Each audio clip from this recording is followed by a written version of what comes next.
Készülünk a Szentmártoni ünnepségre.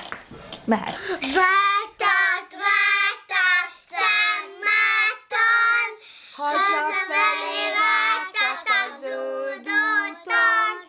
Vágtat, Szentmárton, siet az időben hazajusson. Visszanéz egy kanyarba, észrevesz egy koldust lent a porban.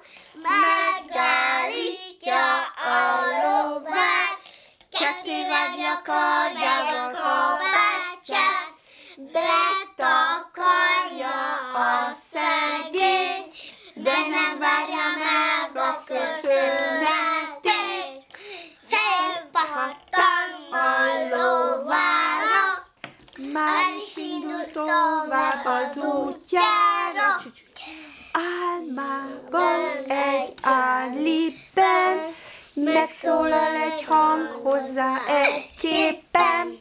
Márton, amit te tettél, isteni kegyelmen ma te lettél. Franciául?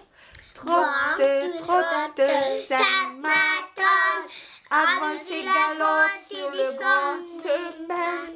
Trotte, Szentmárton, avancez galope jusqu'à Penben. Arrête-toi au tournant, tu découvriras un vieux mendiant. Arrête-toi au tournant, de te voir il sera tout content. Na, ezt még nem tudjátok, majd megtanuljuk.